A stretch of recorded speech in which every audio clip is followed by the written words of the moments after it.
Are you staring out at another Canadian winter, just dreaming of a little more sunshine? Well, you are definitely not alone. It seems like a growing number of Canadians, especially folks looking to retire, are thinking about trading in the snow for the Spanish coast. But what does that move actually look like? Let's dive in and find out. All right, so here's the plan. We're going to start with the Spanish dream, then we'll get into the lifestyle, the sun, friends, and healthcare. Then it's all about the money, cost of living, and making your funds work for you. We'll also tackle the not-so-fun stuff, navigating the red tape, and then we'll wrap it all up by asking that huge question, is it even worth it? Okay, so first things first, why Spain? What is it about this place that's making it such a hotspot for expats, and in particular for Canadians? So, are you really thinking about trading the Rockies for the Riviera? For a lot of people who've made the leap, the whole journey started with some pretty surprising numbers. And when I say surprising, I mean wow. Take a look at this. According to the 2023 Internation's Expat City Ranking, Málaga, Spain, was rated the #1 city for expats, out of 49 cities. Meanwhile, back in Canada, Vancouver came in at number 47. That is a massive difference in how happy people are after they move. But, rankings only tell part of the story, right? What does daily life actually feel like? So let's talk about the lifestyle, the sun, the social scene, and of course, the healthcare. And if we dig into that Málaga data, it becomes super clear why it's at the top. It's #1 for local friendliness. A staggering 89% of expats there say the locals are friendly and welcoming. It also grabs the top spot for climate and weather, no surprise there. And it's #2 for things to do. I mean, what a combination. And it isn't just about the weather or going out. For many, the healthcare experience can be completely transformative. Just listen to this quote from a couple of retired Canadians who are blogging about their life in Spain. And here's a perfect example of what they mean by that. Get this, one of them waited 2 full years in Canada for a follow-up bone density test. 2 years. In Spain, a minor backache led to a complete workup. We're talking bone density, blood tests, the whole shebang, all of it done within a single week. I mean, that is just a night and day difference. Okay, so the lifestyle sounds incredible. But the big question always comes down to money, doesn't it? Can you actually afford it? Let's get into the hard numbers and see how far your Canadian dollar really goes in Spain.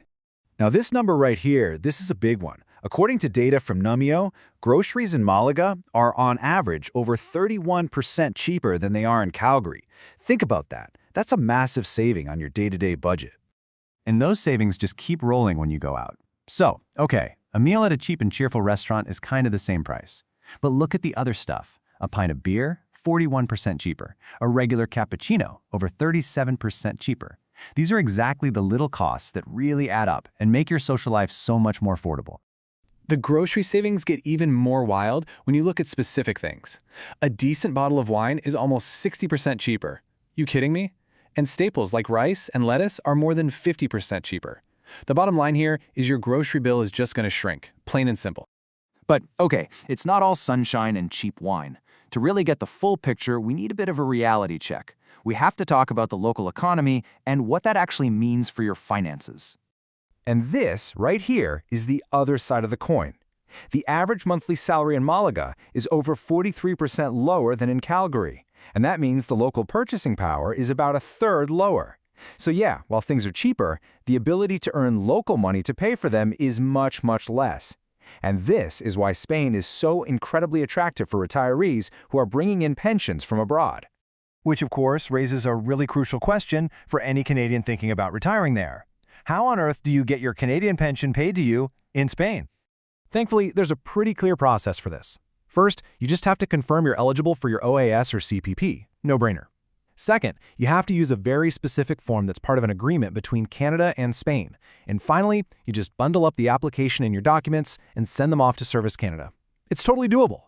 So, getting your pension sorted is one big piece of the puzzle. Next up, you've got to deal with all the other administrative hurdles. The fun stuff, visas, insurance, and taxes.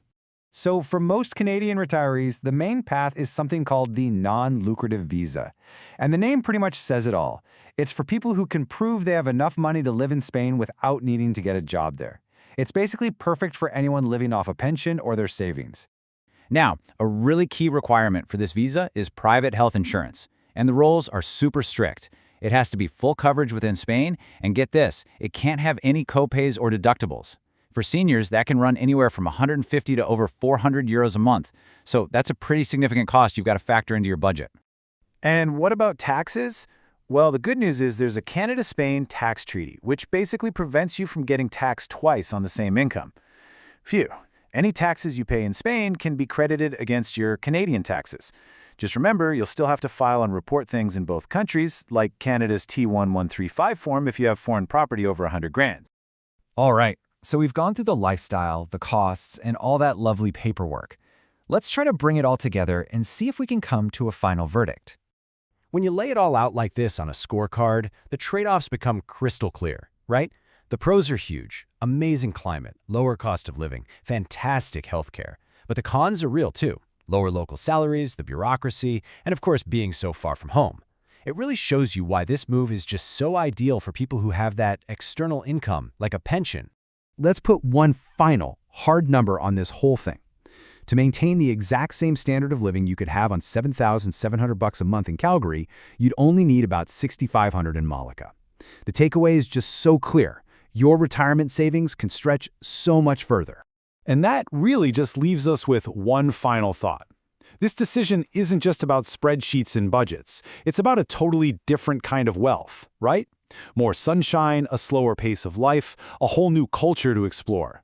So the ultimate question you have to ask yourself is this: are you trading down on income to trade up on life?